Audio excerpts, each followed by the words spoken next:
Progres pembangunan proyek kereta cepat Jakarta-Bandung atau KCJB kini sudah mencapai 88%.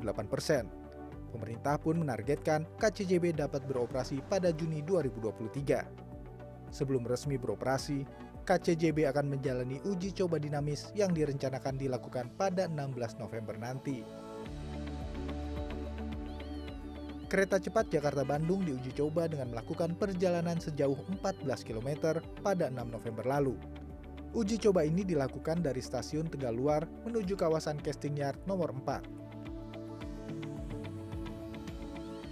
Uji coba ini dalam rangka mengoperasikan kereta EMU atau Electric Multiple Units setelah gardu traksi dan peralatan lainnya dipasang pada hari Sabtu.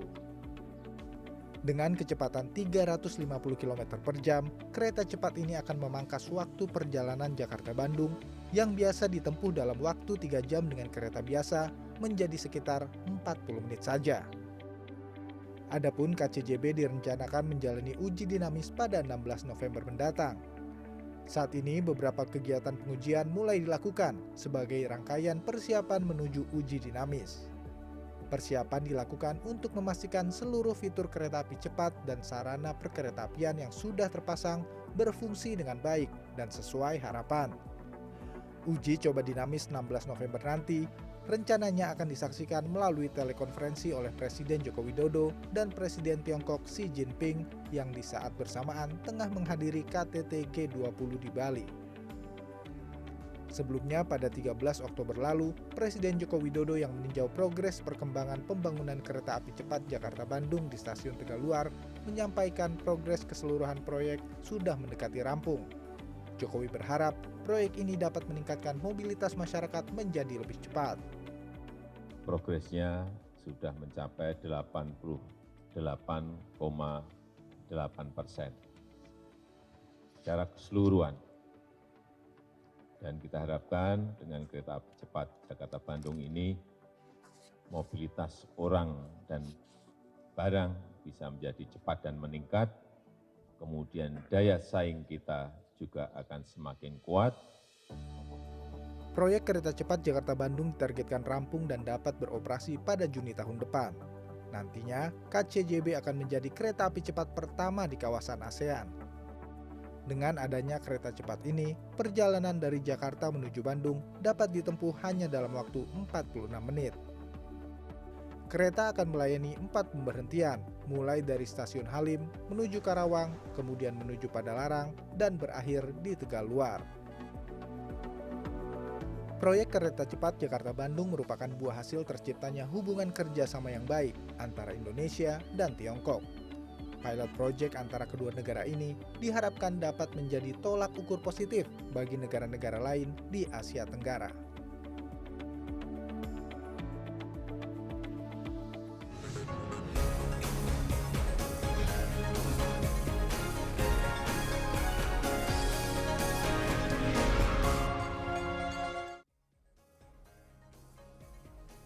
Selamat berjumpa lagi dalam Indonesia Forward bersama saya Lucia Saharwi. Selama 1 jam saya akan mengedepankan informasi mengenai upaya meningkatkan kinerja transportasi massal di Indonesia. Dalam kesempatan kali ini kita akan membahas kereta cepat Jakarta-Bandung. Dan sudah bergabung bersama saya Bapak Ridwan Kamil, Gubernur Jawa Barat, dan Bapak Muhammad Rizal Wasal, Direktur Lalu Lintas dan Angkutan Kereta Api. Selamat bergabung Kang Emil, Pak Rizal. Terima kasih Mbak. Ya, sehat-sehat semuanya ya Pak. Alhamdulillah. Alhamdulillah. Ya, selamat sore Mbak. Iya, kita hari ini akan bahas mengenai transportasi massal khususnya kereta cepat nih Jakarta-Bandung. Nah, saya ingin bertanya ke Mbak. Iya, saya ingin bertanya ke Pak Rizal dulu ya Pak. Proyek kereta cepat Jakarta-Bandung ini kan adalah salah satu upaya untuk mengurangi kemacetan begitu.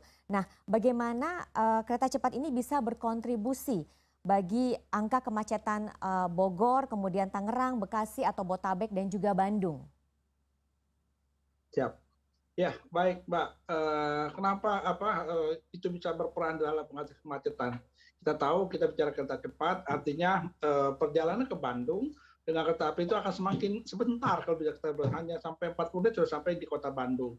Nah, kondisi ini kita berharap masyarakat yang ke Bandung itu sudah tidak lagi menggunakan kendaraan pribadi. Mereka untuk beralih untuk menggunakan angkutan umum yang kita siapkan untuk kereta api cepat.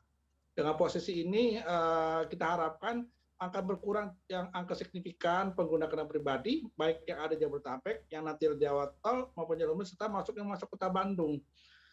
Kami sebenarnya tidak hanya menyiapkan kereta cepatnya saja, tapi menyiapkan feedernya juga gitu loh.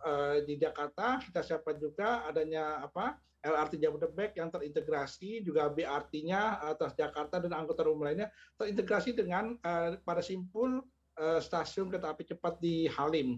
Nah, kita berharap juga nanti begitu sampai di Bandung, mereka akan tersambung dengan angkutan umum massal juga yang ada di kota Bandung. Kita berharap sekali nanti Pak Gubernur bisa menjelaskan apa yang disiapkan beliau di dalam menanti penumpang dengan kereta cepat di kota Bandung. Oke, proses produksi kereta cepat ini sejauh ini sudah sampai mana, Pak? Ya, artinya memang sekarang ini proyek ini sudah berjalan hampir 78,58% sudah selesai pelaksanaannya, dan kita pun sudah dengar mereka sedang uji coba dinamis masih di lingkungan internal dari perusahaan operator dari kereta cepat ini, belum diuji oleh pemerintah. Besok atau tanggal 16 November ya rencananya persiapan jelang uji dinamis ini ya Pak ya? Ya, jadi yang uji dinamis ini memang masih internal dari KCIC sendiri, Kereta Cepat Jakarta Bandung.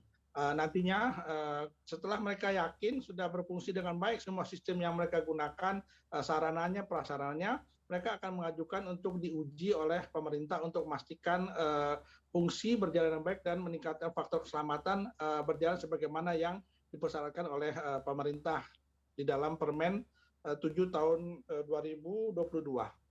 Oke, baik. Tadi Pak Rizal sudah menjelaskan bahwa kereta ini hanya membutuhkan waktu 40 menit begitu ya untuk menempuh Jakarta-Bandung dibandingkan kereta reguler pada biasanya yang sekitar 2,5 jam. Nah, selain itu kelebihan apa lagi Pak dari kereta cepat ini Pak? Ya, yang pasti ya kita bicara kereta cepat pasti memang ya lebih cepat. Ya, artinya bicara waktu perjalanan, kita ketahui bahwa kita bicara kereta cepat, artinya memang tadi waktunya itu akan semakin cepat sampai ke Bandung, semakin pendek waktu perjalanan ke Bandung menggunakan kereta cepat ini. Yang kedua yang pasti akan lebih nyaman. Ini akan kita siapkan kereta itu sedemikian rupa nyaman untuk dinaiki dan yang pasti juga tepat waktu dan selamat. Ini yang diberikan jaminan oleh pemerintah sebagaimana Permen 7 tadi, bahwa kami menjamin bahwa apa yang dioperasikan kereta api semuanya dalam kondisi safety dalam pengoperasionalannya. Oke, baik. Kang Emil, kita tahu kalau Bandung kan selama ini selalu menjadi tujuan wisata begitu ya, terutama dari warga Jakarta, dan akibatnya di akhir pekan Bandung ini cenderung selalu macet begitu. Nah, dengan adanya kereta cepat ini pastinya kemudian lebih banyak lagi orang yang tertarik untuk datang ke Bandung. Nah, bagaimana mengantisipasi kemacetan yang bisa terjadi, Kang Emil?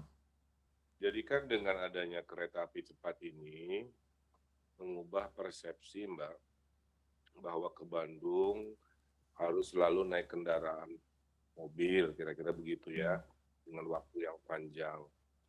Kemudian mereka sudah menghitung berarti biaya-biaya yang harus dikeluarkan selama 2,5 jam waktu dan lain sebagainya. Nah, justru menurut saya tidak akan terlalu signifikan menambah kemacetan, justru memindahkan orang yang biasa memacetkan di Bandung menggunakan kendaraan mobil menjadi datangnya menggunakan kereta cepat ini, kira-kira begitu. Kemudian di sananya mereka akan memiliki banyak pilihan-pilihan sepertinya di tempat wisata lainnya, untuk misalkan menyewa kendaraan yang lain atau ikut transportasi lokal, publik. Nah, sehingga banyak sekali perputaran ekonomi yang luar biasa. Ambil contoh ya, kalau kita ke Bali kan, hampir mayoritas turis yang datang ke Bali kan pasti sewa mobil, kira-kira begitu. Yeah. Itu berapa perputaran yang luar biasa dengan logika seperti itu. Jadi saya pribadi tidak menggunakan logika bahwa penumpang makin banyak, Bandung makin macet, ya. Justru orang yang biasa memacetkan naik kendaraan mobil sekarang memindahkan gaya hidupnya, pola bergeraknya dengan kereta api cepat yang nyaman hanya 40 menit, kemudian di sananya menggunakan existing sistem transportasi publik atau menyewa kendaraan orang Bandung sehingga populasi penambahannya tidak sesignifikan sebelum ada kereta api cepat. Kira-kira logikanya begitu. Oke, baik. Nah, kalau potensi ekonomi sendiri, Kang Emil melihatnya bagaimana dari wilayah-wilayah yang akan dilewati oleh kereta cepat ini? Ya, kan ini melewati 9 wilayah ya. 8 wilayahnya ada di Jawa Barat, satunya di Jakarta, kemudian ada berhentian di Kerawang, di stasiun-stasiun yang dilintasi.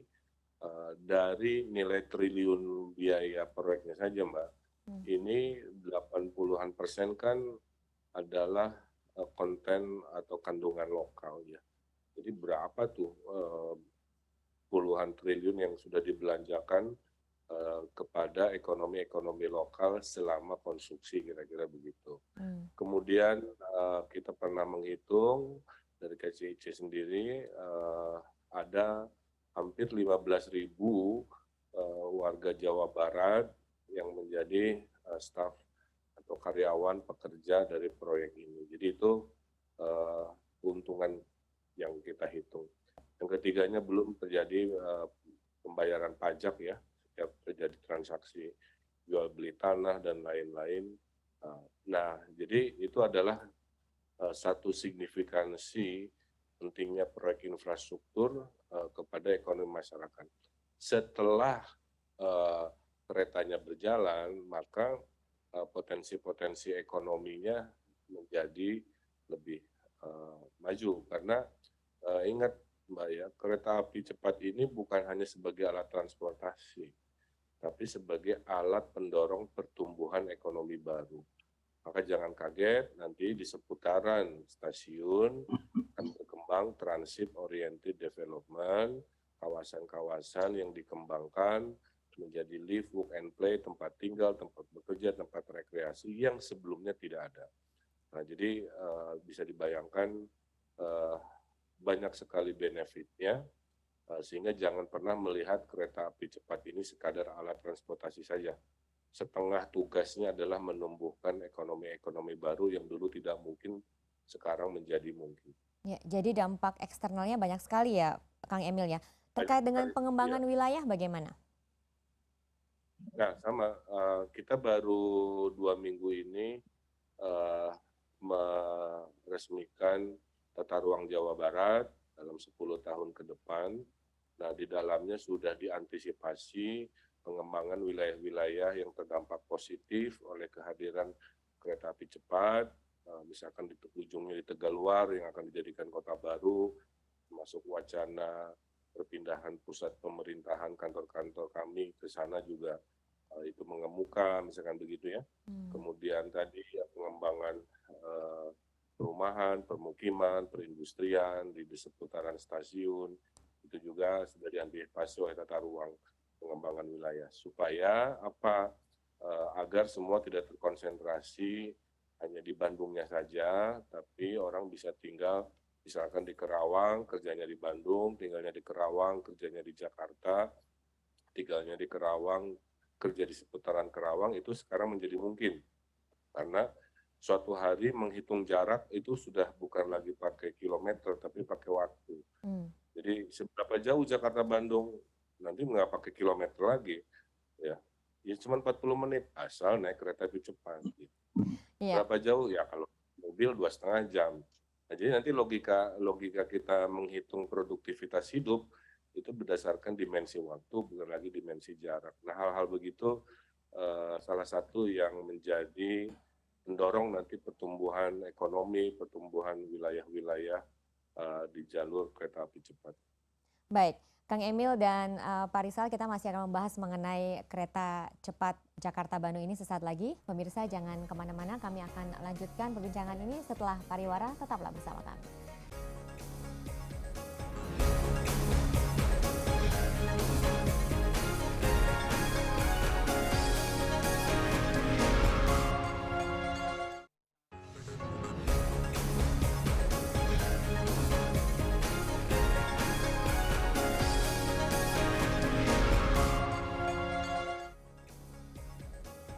Ya, masih bersama saya Lucia Saru dan kita masih membahas mengenai kereta cepat Jakarta-Bandung. Saya ingin ke Kang Emil. Kang Emil, transportasi massal seperti MRT, LRT dan juga kereta cepat ini kira-kira bisa mendorong percepatan transformasi transportasi beralih dari konsumsi energi fosil ke energi listrik menurut Anda? Ya, Mbak. Kan dalam bahasa Inggris itu sebenarnya konsep kita bergerak itu namanya mobility ya. Mobility ini terbagi dua, ada mobility yang sifatnya natural, jalan kaki, sepeda, kira-kira gitu ya. Ada yang sifatnya mekanikal. Nah, mekanikal inilah yang hari ini mendominasi pergerakan transportasi kita. Dan 2050 Indonesia sudah berjanji kepada dunia bahwa kita akan net zero. Jadi ada perjalanan 30 tahun, Mbak. Perjalanan 30 tahun ke depan, bagi pelan-pelan yang biasa kita fosil fuel tadi, berbahan bakar minyak, kita harus menggunakan sumber-sumber yang terbarukan. Maka yang paling realistis di hari ini adalah mari gunakan semua transportasi berbasis listrik. Ya. Nah, listriknya pun PLN terbagi dua, ada yang masih batu bara, masih fossil fuel, ada juga listrik yang sudah energi terbarukan. Nah, kereta api cepat itu masuk golongan itu, ya. Mobil listrik kan sekarang warawiri di G20 sudah. Nah, giliran keretanya dong, kira-kira begitu ya. Sehingga kereta api cepat ini sudah full berbahan bakarnya adalah listrik. Nah, sehingga insya Allah lingkungan menjadi lebih bersih, gaya hidup kita sudah mulai paham bahwa global warming kita lawan dengan mengubah gaya hidup yang boros dengan karbon tadi menjadi yang lebih hemat karbon. Jadi saya kira ini kampanye lingkungan yang luar biasa dan media juga harus menyampaikan tidak hanya urusan 40 menitnya, tapi bahwa ini kereta api cepat yang menggunakan listrik sebagai alternatif dari fossil fuel.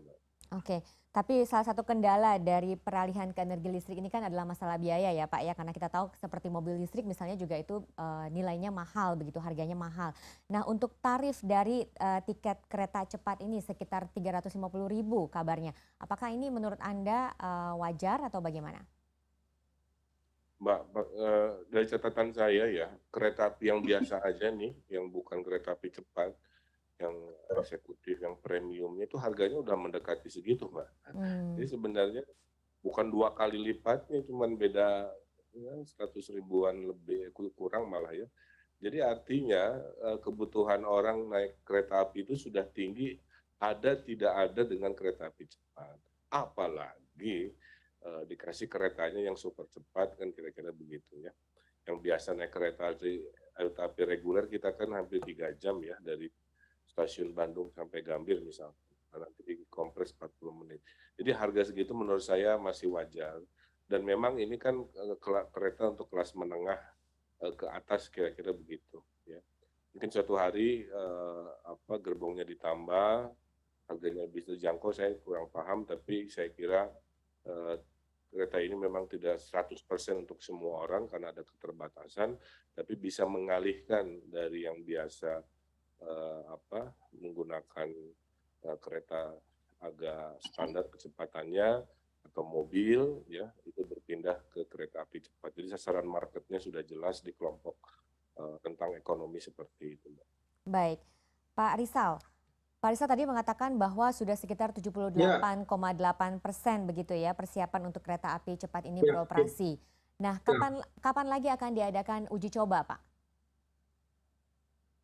Ya, artinya gini, kalau uji coba secara internal, kawan-kawan operator selalu melakukan, karena mereka ingin memastikan semua sistem yang mereka bangun itu berfungsi dengan baik dan benar.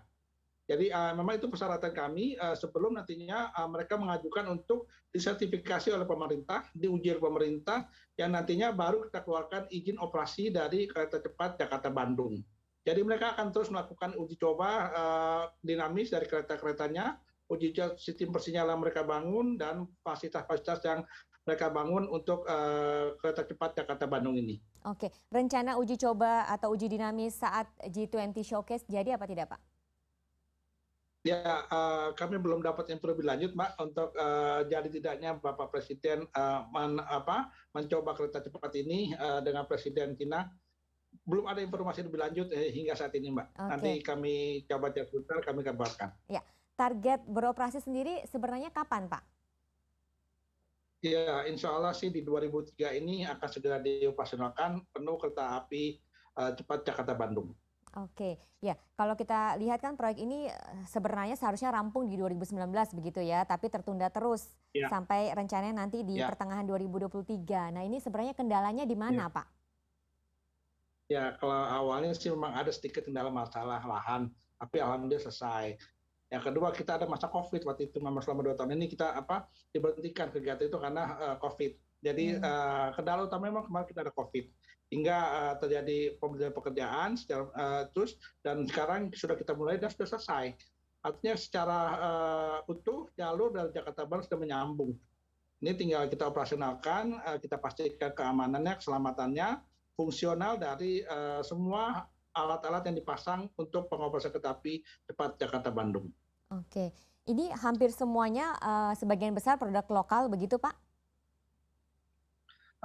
Ada yang masih belum, nggak semua TKDN, Mbak. Kita memang selalu bertinggi TKDN-nya ya untuk sebagian aturan yang dikeluarkan Pak Presiden untuk semua operasional di kereta api di Indonesia untuk menggunakan TKDN yang lebih tinggi daripada produk dari luar negeri. Ini kita selalu meningkatkan TKDN yang untuk kereta cepat ini. Tapi untuk kereta cepat ini kita paham juga bahwa ini baru Indonesia, dan keretanya pun kita datangkan dari negara China. Oke, untuk harga tiketnya bagaimana, Pak? Sudah ada perkiraan? Nah, ya, kalau tiket kembali kepada FS awal diluncurkannya kereta cepat Jakarta Bandung ini, memang tarifnya itu sekitar 150 sampai 350 ribu. Nah, dan tadi memang FS-nya tadi sekitar 150 sampai 350 ribu rupiah. Ya, kita akan lanjutkan perbincangan ini sesaat lagi. Pemirsa, jangan kemana-mana, tetap bersama kami.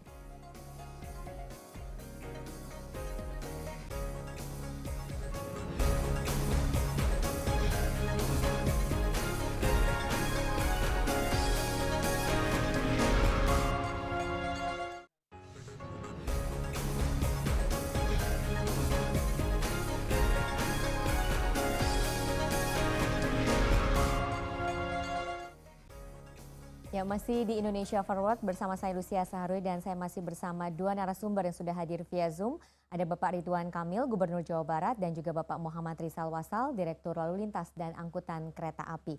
Kang Emil, ini karena melewati sekitar 8 wilayah Jawa Barat, seperti apa Kang perawatan infrastruktur untuk safety atau keamanan di sepanjang jalur kereta cepat ini nanti? Ya, saya kira kereta api cepat ini kan teknologi tinggi ya, sehingga sistem perawatan dan maintenance-nya berbeda dengan kereta api yang biasa. Kita punya depo yang paling besar ada di ujungnya, di stasiun Tegaluar, ya, sehingga kalau ada kemacetan, kerusakan, pergantian itu sudah disiapkan secara baik oleh tim kereta api cepat, dan sudah memadai untuk pengembangan. Juga kita tahu mungkin sedikit menambahkan kenapa waktunya agak panjang, karena memang pembebasan lahan di kita dengan di Tiongkok itu berbeda konsepnya. Kalau di sana tuh Mbak, lahan itu kan milik negara ya, semuanya. Jadi membebaskan itu hitungannya cepat. Kalau di kita kan harus ada negosiasi dengan masyarakat. Nah itulah kenapa pemerintah daerah krusial di situ. Para bupati, kami gubernur turun langsung untuk memastikan tidak ada konflik sosial, tapi itu membutuhkan waktu yang panjang. Lagi proses begitu, kena COVID tadi seperti Pak Rizal sampaikan, sehingga memang agak molor lah kira-kira begitu. Tapi apapun insya Allah tadi dengan lancar, tinggal 10%-an lagi untuk investasi, 12%-an untuk konstruksi, termasuk aspek-aspek perawatannya yang high-tech itu sudah berada di lokasi masing-masing, sehingga kalau Juni 2023 ini bisa berjalan, di mana rencananya juga di G20 ini Pak Presiden dan Pak Xi Jinping, Presiden LRT akan memonitor secara jarak jauh.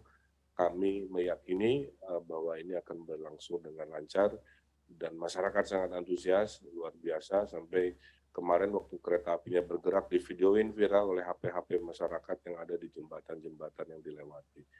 Jadi saya kira semua akan berjalan sesuai dengan ekspektasi kita, insya Allah. Ya, tapi bagaimana supaya memastikan bahwa infrastruktur di sepanjang jalur ini tidak akan dirusak begitu, Kang Emil? Saya kira enggak lah, dari pengalaman sepanjang hidup saya, kalau urusan infrastruktur ini nggak ada masyarakat sejail-jailnya masyarakat, mereka menghormati bahwa itu adalah kepentingan publik, kira-kira begitu ya. Dan tentunya ada kereta inspeksi juga menyertai dalam maintenance dan keamanan dari sistem kereta api cepat ini. Jadi saya kira antisipasi itu tetap sudah dipersiapkan oleh kita. Baik, Pak Rizal, bagaimana dari sisi keamanannya untuk pengoperasian kereta cepat ini, Pak Rizal? Ya, artinya Malusi terkait dengan keamanan, keselamatan itu menjadi perhatian utama kita ya, selaku regulator, selaku yang mengoperasikan kereta api ini. Kami sangat peduli dengan sangat concern dengan hal keselamatan dan selamat ini, makanya kita sedang melakukan Permen 7 tahun 2022 untuk bagaimana pemerintah memastikan aspek keselamatan dan keamanan dari pengoperasi kereta api cepat Jakarta-Bandung ini. Ya. Kita sudah siapkan regulasinya dan kita lakukan. Lalu sih ada satu informasi Mbak Lucy. Ya. Kelihatannya besok memang Pak Gubernur akan ada showcase untuk G20 terhadap pengoperasian kereta cepat Bandung ini. Pak Presiden mungkin tampaknya beliau akan menyaksikan dengan live streaming dari Bandung pengoperasian uji coba dinamis kereta api cepat Jakarta Bandung. Oke, baik. Akan dilakukan uji coba sepanjang berapa kilometer, Pak? Sepanjangnya enggak, artinya karena beliau akan melihat secara live streaming dari Alphapura di Bali ini ya. Dengan di stasiun Tegaluar. Oke, baik. Kembali ke soal pengoperasian, tadi salah satu manfaat dari kereta cepat ini adalah ketepatan waktu begitu ya Pak ya. Nah ini bagaimana untuk menjamin ketepatan waktu ini Pak? Ya, artinya kan pergerakan kereta api diatur dalam apa yang disebut dengan grafik perjalanan kereta api. Nah ini yang kita siapkan, grafik perjalanan kereta api itu untuk memastikan jam berapa kereta api harus berangkat, berhenti di setiap stasiun yang sudah kita rencanakan. Nah, GPK itu memastikan untuk kepastian ketepatan waktu dari perjalanan kereta api kereta cepat Jakarta Bandung. Yang kedua, kami juga menyiapkan integrasinya. Jadi ini integrasi terhadap feeder-feeder untuk kereta cepat Bandung itu menyesuaikan dengan waktu kedatangan dalam perjalanan kereta api Jakarta cepat Bandung ini. Dalam satu hari sudah diperhitungkan Pak, akan ada berapa kali operasi? Ya, dia akan terus meningkat ya Mbak, dari kereta api ini kami sedang masih menyiapkan dengan menghitung mana berapa kali per hari kereta api cepat ini di hari kerja dan berapa di hari Sabtu Minggu sedang kami kaji ulang untuk kepastiannya untuk memastikan terhadap grafik perjalanan kereta api tadi jumlah kereta api yang akan kita gerakkan per harinya. Berdasarkan frekuensinya berapa dan headway-nya kita sedang siapkan itu. Oke, mengenai target penumpang sendiri bagaimana Pak? Berapa banyak Pak targetnya? Ya, satu rangkaian kereta api ini adalah penumpangnya sebanyak 601 seat. Nah, itu yang akan kita targetkan untuk beralih dari kendaraan pribadi ke arah Bandung untuk menggunakan kereta cepat ini. 601, kita harapkan 80% penuh aja kita sudah bersyukur di dalam pelayanan kereta cepat Jakarta Bandung ini. Baik, baik. Pak Rizal dan Kang Emil, kita masih akan membahas mengenai kereta cepat Jakarta Bandung ini sesaat lagi. Pemirsa jangan kemana-mana, kami akan kembali setelah pariwara berikut.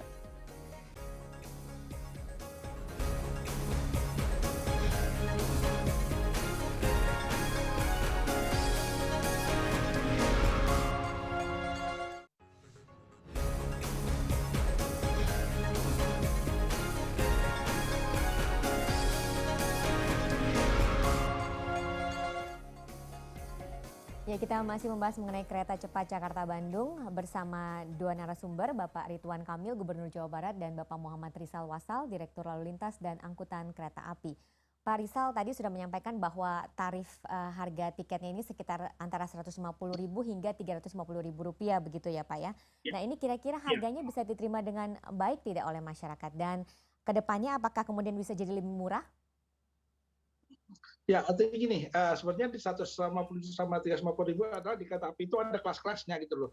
Yang Ya, 350 itu adalah yang kereta yang lebih lux, lebih nyaman, lebih menilai lah, ada nilai yang lebih untuk tahapan-tahapan kelas dari kereta cepat ini, Mbak. Jadi 150 350 itu ada leveling dari kelas eksekutifnya seperti itu, bisnis eksekutif dan biasanya. ya. Yang kedua, memang kita masih membutuhkan satu kali lagi studi untuk memastikan ATP-WTP tadi keinginan masyarakat itu berapa, kemampuannya berapa, keinginan berapa untuk menggunakan kereta cepat ini dengan biaya yang mereka inginkan. Ini yang akan kami lakukan sekali lagi untuk studi atau survei terhadap ATP-WTP masyarakat baik Jakarta maupun Bandung maupun sekitarnya. Oke, baik. Dengan nilai biaya atau biaya konstruksi yang membengkak ya dari semula tadinya sekitar 6,7 miliar USD sampai menjadi 114,4 triliun rupiah. Ini berapa lama kira-kira bisa tercapai BEP Pak untuk pengoperasian kereta Ya, cepat ini? artinya kan siap. Memang untuk FS-nya mereka kita bicara masih 40 tahun, walaupun belakangan ini kawan-kawan mengajukan untuk perpanjangan waktu konsesi. Ini masih kita kaji Mbak terhadap hitungan ini, karena pendapatan dari operasional kereta api cepat Jakarta Bandung ini tidak hanya dari tarif, tapi juga ada beberapa mungkin dari pendapatan non-core bisnisnya melalui pengelolaan asetnya dengan membangun TOD maupun membuat stasiun-stasiun untuk peningkatan fungsi dari aset yang ada di stasiun. Oke, baik. Ini yang akan kita hitung sebagai biaya nanti berapa besar bisa menambah menutupi biaya operasional dari kereta cepat Jakarta Bandung. Oke, Kang Emil, Anda melihat dengan biaya sekitar 114,4 triliun rupiah ini, apakah memang ini sangat worth it ya, sangat layak untuk diperjuangkan begitu dengan kehadiran kereta cepat ini? Iya, setiap bayi pertama yang lahir memang selalu tidak mudah ya. Dan sama juga dengan kereta api cepat ini, kita baru belajar, oh ternyata maaf ya, pas rutenya melewati banyak bukit, jadi biaya terowongan yang jumlahnya 13 menjadi lumayan besar, kira-kira begitu. Kemudian juga biaya-biaya lain yang saya kira masuk dalam hitungan sekarang naik. Jadi pertama bahwa dia membengkak saya kira iya. Kedua, saya melihat kalau proyek pertama ini jangan selalu dihitung sebagai bisnis to bisnis saja. Ini adalah kewajiban negara menyediakan infrastruktur mutakhir kira-kira begitu ya. Sehingga memang proyek pertama biasanya jauh lebih repot. Tapi kan arahan Presiden ini mau bablas sampai ke Surabaya. Maka pelajarannya salah satunya ya Mbak, kita tidak usah membebaskan lahan, karena nanti jalur kereta apinya akan melipir jalan tol, kira-kira gitu ya. Maka sehingga beberapa biaya bisa di-drop yang tadinya besar di proyek pertama menjadi seperberapanya di proyek kedua. Nah, hal-hal pembelajaran itulah yang menyertai proyek kereta api cepat ini.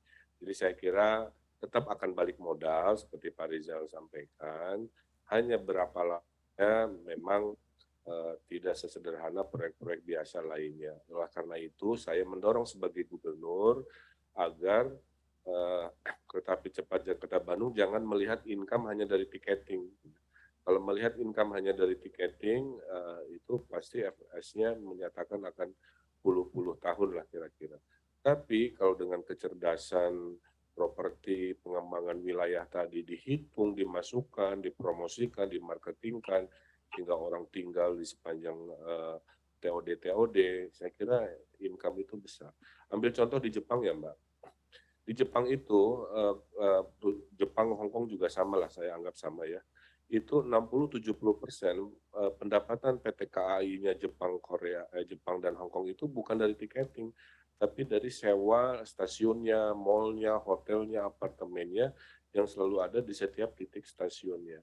Jadi bisnis model dari perkereta apian ini menurut saya justru potensi terbesarnya itu adalah di propertinya. Nah ini yang karena masih baru, mungkin perhitungannya masih konvensional sehingga perhitungannya dianggap masih lama. Tapi menurut saya sih optimis kalau nanti ekonomi seiring kita ekonominya bagus, pengembangan wilayahnya baik, maka BEP-nya itu bisa lebih cepat. Oke, tapi sebenarnya seberapa penting sih keberadaan kereta cepat Jakarta-Bandung ini, karena ada beberapa pihak yang menyayangkan, mengatakan bahwa dari sisi urgensi mungkin lebih urgent untuk membangun misalnya penambahan jalur MRT di Jakarta yang sudah sangat macet dibandingkan dengan kereta cepat Jakarta-Bandung ini. Ya kalau semuanya serba Jakarta, kapan daerah kebagian, Mbak? Dikit-dikit triliun Jakarta, dikit-dikit triliun Jakarta. Kan Indonesia tidak hanya Jakarta. Jakartanya bagus, kota lainnya enggak, padahal Jakarta udah sangat kaya raya. Jadi sila kelimanya di mana? Jadi jangan selalu berpikiran Jakarta oriented. Ini tuh kan NKRI. Dan pengembangan wilayahnya itu akan menguntungkan Jakarta. Kalau pola pikirnya seperti itu, Mbak, orang kan hijrah ke Jakarta semua, bikin padat. Dan akhirnya kotanya kan bisa sangat-sangat tidak sustain. Dengan disebar bahwa dia tinggalnya di Karawang gitu ya, di Bandung, kemudian kerjanya juga di sana, mau pergi ke Jakarta, Bandung juga dekat. Ini akan jadi logika-logika baru dalam berkehidupan di masa depan. Jadi artinya logikanya menurut saya kurang tepat lah. Kalau dikit-dikit ada uang besar dialihkannya selalu ke transportasi Jakarta, padahal Jakarta kan hanya 10 juta, Jawa Barat itu penduduknya 50 juta. Bayangkan kalau saya bisa menahan supaya tidak terjadi urbanisasi gara-gara kereta api cepat ini menumbuhkan pusat kota baru, keren sekali. Sehingga terjadi pemerataan, terjadi distribusi, pengurangan kemacetan di kota-kota existing. Oke, Anda melihat seberapa besar antusias masyarakat dengan kehadiran kereta api cepat ini, Kang Emil? Dari komen IG aja, Mbak, 16.000 orang komen mau ngasih nama. Pak Rizal yang mau izin. Saya bingung milihnya ya, 16.000 nama, saking semangatnya lagi saya pilih 10 nama terbaik. Karena Pak Jokowi sempat nanya, Pak Gub, namanya kira-kira apa?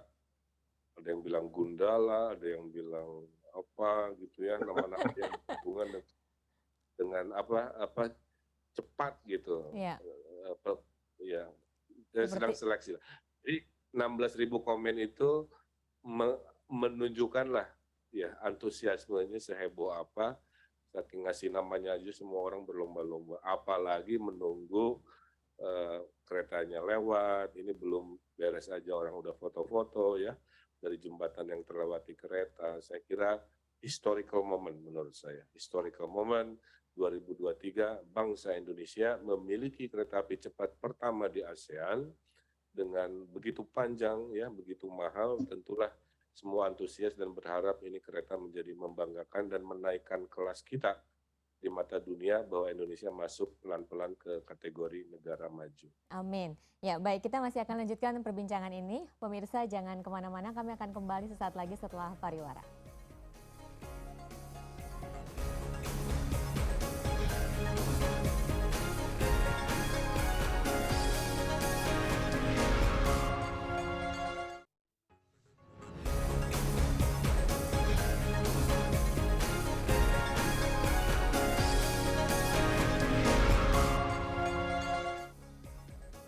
Ya, masih dalam perbincangan terkait kereta cepat Jakarta-Bandung bersama Ridwan Kamil, Gubernur Jawa Barat, dan juga Bapak Muhammad Rizal Wasal, Direktur Lalu Lintas dan Angkutan Kereta Api.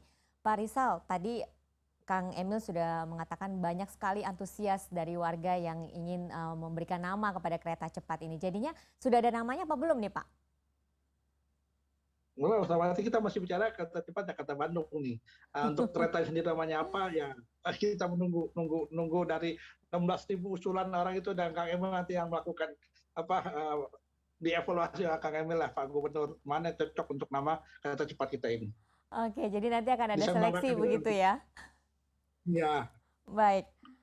Pak Rizal, rencana kedepannya kan nanti juga ada kereta-kereta cepat lainnya di beberapa kota seperti Yogyakarta, Surakarta, kemudian Surabaya. Nah, seperti apa persiapan pembangunannya nanti, Pak? Ya, sebenarnya kereta Bandung Cepat Bandung ini kan konsep awal itu mereka sampai Surabaya. Jadi kereta ini nantinya dari Bandung itu lanjut ke Kertajati, Kertajati Purwokerto, Purwokerto Yogyakarta, Solo, Madiun, Surabaya. Ini kelanjutan dari kereta cepat Jakarta Bandung ini. Memang butuh waktu, namun memang konsep awalnya kita akan kereta cepat Jakarta Bandung, Jakarta Bandung Surabaya. Jadi itu Mbak, bukan kita buat banyak, tapi kereta cepat ini akan melalui daerah-daerah yang Mbak sebutkan tadi, melalui Jogja, melalui Solo, Madiun, dan yang pasti mereka akan mampir ke Kertajati yang terintegrasinya itu dengan simpul transportasi lainnya dengan bandar udara. Oke, nah pembangunan proyek kereta cepat ini kan kita tahu memakan biaya besar begitu ya Pak ya. Apakah nanti juga Ya, akan ya. untuk dari segi pembiayaan akan ada konsorsium juga seperti KCIC ini atau bagaimana? Ya, artinya ke depan kita memang konsep ke depan ini semuanya creative financing. Artinya kita berharap konsep PPP atau KPBU yang kita kedepankan di dalam pembangunan infrastruktur, terutama di perkeretapian. Jadi kita berharap nantinya ada investor-investor yang akan mengusulkan untuk melanjutkan pembangunan ini ke depannya dengan konsep KPBU. Mereka silakan membentuk konsorsium dengan pendanaan nantinya juga tidak dari APBD tapi dari kreatif financing yang sampaikan tadi Pak Gubernur, bagaimana nanti ke depan itu bisa memanfaatkan lahan kawasan yang untuk menutupi biaya operasional dari kereta api cepat ini. Ada rencana dibuat di luar Pulau Jawa? Sementara kita tuntaskan dulu Jakarta Bandung. Yang jelas Transjakarta, Trans Asian Railway kita ngikut, dan ada Trans Sumatera Railway, Trans Jawa, dan Trans Sulawesi dan Sulawesi. Kita sudah punya master plan untuk pengembangan kereta apian di Indonesia. Oke, baik. Kang Emil, dari 16.000 usulan nama kira-kira mana nih yang akan menjadi juaranya? Apakah Gundala atau bagaimana Kang Emil? Iya, lagi diseleksi Mbak, lagi diseleksi, tapi itu cuman karena saya mendengar Pak Presiden bertanya, saya bilang Pak, kita ajak aja masyarakat ikutan biar mereka merasa memiliki, kan kira-kira begitu ya. Yeah. Jadi semuanya harus down, kita bisa oh ya Pak Gub katanya begitu. Jadi karena sibuk G20, ya mungkin setelah G20 10 besarnya akan saya banyak sekali Pak, Mbak, ya setengahnya lucu-lucuan sih ya. Jawa Barat singkatannya apa, artinya apa. Tapi saya kira ini cara sosial dan komunikasi yang baik agar masyarakat tadi merasa mencintai, memiliki. Apalagi kalau namanya nanti dipergunakan lah ya kira-kira. Iya. Oke, Kang Emil tadi Anda mengatakan bahwa kereta cepat ini kan sebenarnya membuka peluang kepada pertumbuhan dan juga percepatan ekonomi di wilayah Jawa Barat ya. Nah, bagaimana Anda melihat potensi kereta api cepat lintas provinsi ini ke depannya, Kang Emil? Ya Mbak, bayangkan aja ya, dengan kereta api yang sekarang, Indonesia tumbuh 5, sekian persen, Jawa Barat tumbuh 5,7%. Bayangkan kalau ini ada dan lintas provinsinya jadi, berapa pertambahan pertumbuhan ekonominya kan? Dari orang tiba-tiba yang malas menjadi semangat, ingin spending, mau ke Surabaya karena cepat kan? Kemudian pengusaha-pengusaha yang tadinya merasa nggak ada market karena jauh, sekarang tiba-tiba tiap kereta berhenti dia ngembangin kota, ngembangin permukiman, ngembangin ekonomi baru, kota industri, dan lain-lain.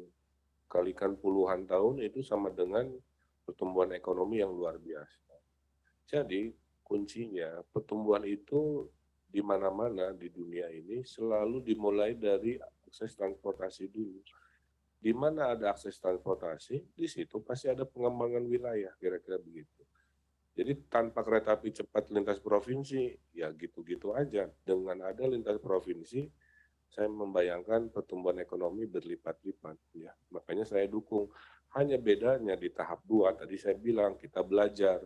Yang Jakarta Bandung pengalamannya cukup mahal, tapi insya Allah dari Bandung ke Kertajati, tadi Purwokerto, Jogja, Madiun, Surabaya, kalau melipir tol, hampir dikatakan kos tanahnya kan hampir nggak ada lah ibaratnya ya.